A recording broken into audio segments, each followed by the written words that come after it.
that operate with and use the Bloods criminal organization. I don't think that it was my natural path, but it did happen. And at this point in time, I can't go back and change what has already happened.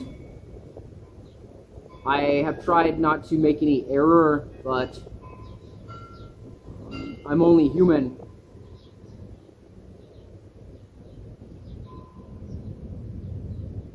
So, with that being said, I would call on all of the saints, and I would call on God himself to protect my family and also to protect these areas that we live in. And I believe that I was deliberately targeted, and I believe that they knew about me from when I was a teenager,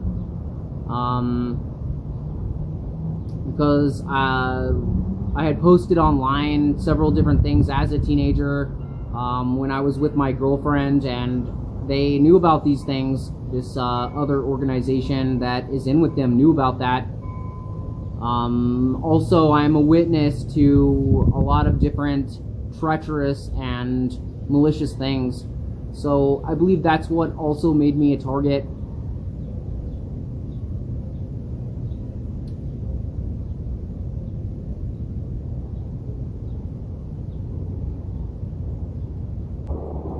I remember turning 13, and I remember we went down to LA, Los Angeles, California, and my family got me claimed by every Nazi lowrider in Southern California. So we traveled through all of the Nazi lowrider areas, and everybody saw me in person. So they're always going to know who I am, and that's a good thing. And we went through and traveled through all of the other areas, and they let everybody know that I'm Nazi lowrider. But I remember before that, I remember being in shootouts, like gunfights, you know, when I was like a little kid. Like, I remember being with my mother and her friends, and we were in gunfights with the Sinaloa cartel. And it was like over like different like bouts and different like differences. But ultimately, we have a truce and an alliance with the Sinaloa cartel in Southern California. And I remember they taught me how to get back to Southgate, and they taught me how to get back to Sinaloans. I remember talking to Sinaloa bosses, and I remember after that, a while after that, I got taken away from my family, and they forced me to go into a hospital where they kept confusing me and like drugging me and everything, you know. And then we ended up going to court. We ended up going to court in Bakersfield, and they took me away and put me in a group home in San Diego, on the border of Mexico and San Diego.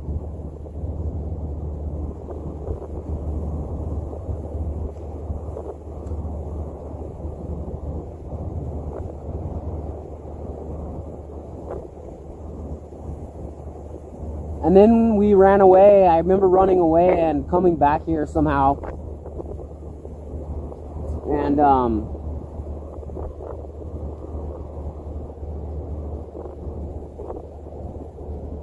I was here after that. But they kept trying to take me away from my mother and take me away from my family. And they kept trying to change the information so that we couldn't prove that we were related to each other.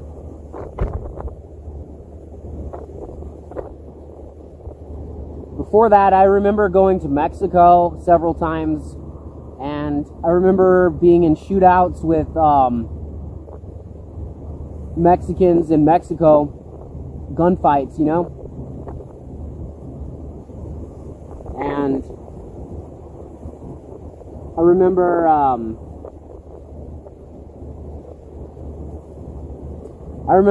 growing up a little bit in Linwood, California, and in Southgate, California, as well as in I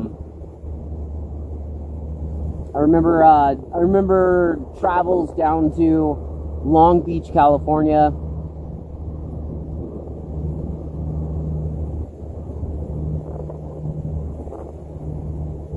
So my family is Nazilowrider, and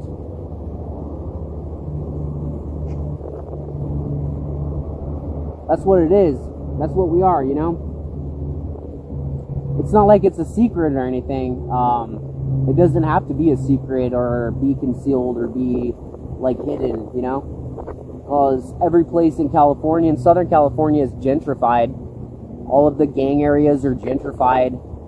So, I mean, you have, like, Italians that took over, like, Venice, California, and Malibu, California, and Nazilowrider is Oildale, California, Linwood, California, Southgate, California, several places in Long Beach, California, and many other places all throughout the 80s, 90s, and the 2000s.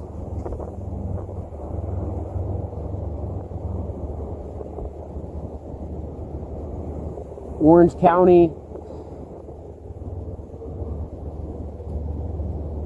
So I remember before that, we had ate some food from like a military base, and this was because a relative enlisted in the military. So I think they knew about me as far back as me being maybe like 12 or 13.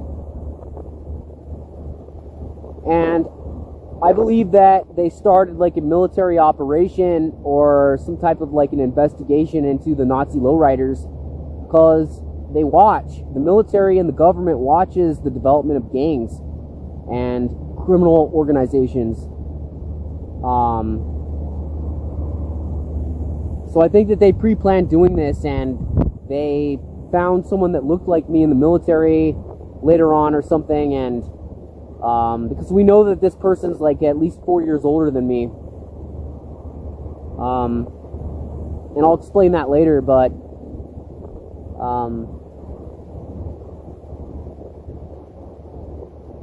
I think that ultimately their plan was to infiltrate the Nazilowriders, and they have been trying to do that for a long time. And they have done that at different times throughout the 80s and 90s and the 2000s. Because I remember a long time ago there was an alliance with the Vagos Motorcycle Club. And of course there's always a traditional alliance with the Hells Angels and the Sinaloa Cartel in Southern California.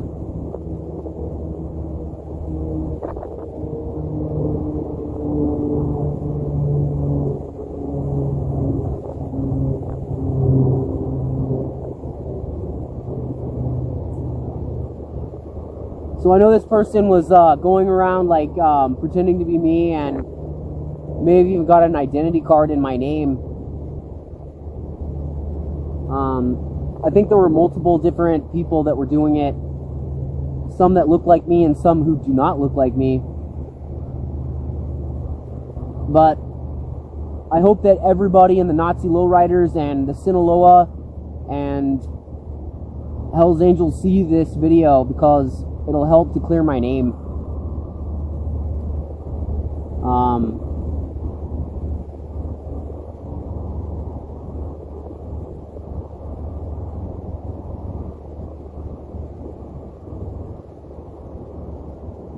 And then I remember seeing like a shootout or a gunfight between Sinaloa and the Nazilowriders in Linwood, California. I saw it on the news maybe like between like 2010 and 2013. I don't know if it was an old video or not. But the thing is that the government, the U.S. government has me on like a network block on the internet, and they're trying to make it to where I can't communicate or be with Nazi lowriders. I grew up with Nazi lowriders in Oildale, California, and I remember meeting a lot of them in Linwood, California, Southgate, California, and in different places when my mother went and showed me off to everybody.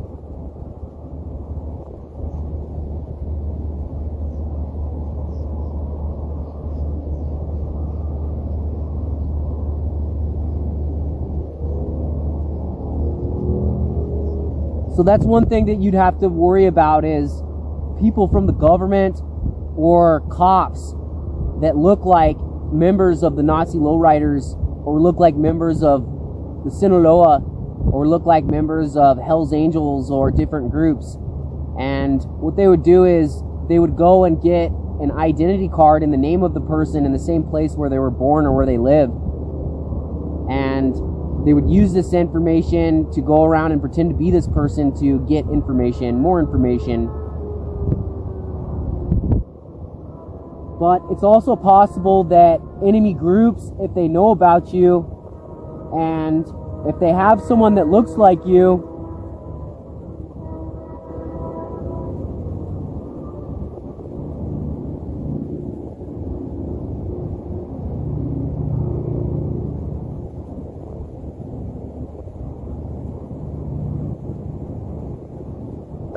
but it's also possible that if there are enemy groups of the Nazi lowriders or allied groups that we're allied with, or even maybe some of the allied groups themselves, it's possible that they could move into the same area or the same town that we live in, and they might look like us.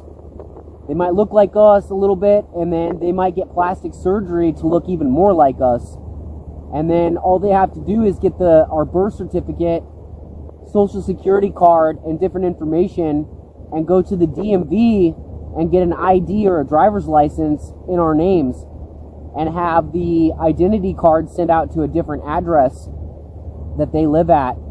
Or they could have it sent out to the same address that we live at and pick it up in the mail in transit. See, if you do that, then it would be the same exact number. So say you go and get an ID card from the DMV, and it has a certain like number on it, right? And a birth date. It's your birth date and number. So if someone looks like you, they could get your information, and they can go get your birth certificate and your social security card, and they can physically go to the DMV, and they can get an ID in your name because they look like you, and have it sent out to the same address. And then they can pick the ID card up at the address before it actually reaches the address. Now they have an ID card in your name with your address. So I believe that's what the Mafia was doing. I think that a lot of cops in the government are in with the Mafia, different Italian Mafia groups, and they make money with them. They make big money with them. So I think that their ultimate plan was to try to kill us all and wipe us out, because one of the things I saw was them photoshopping themselves into the pictures, into our online pictures in 2013. And it wasn't just people that look like me who got ID cards in my name. It was also a guy who does not look like me. He's bald. Stands about 6'1". He's bald, and he has blue eye color, and he's some kind of an Italian Mafia that's allied with the Bloods gangs. And I'll explain that too. So they were photoshopping themselves in our pictures online, but the thing is that they're all in with the corrupt cops, and they would pay to kill us. They would pay them to turn a blind eye. So ultimately they wouldn't care. They only care about what's on paper. They only care about what's on record, whether it's true or false.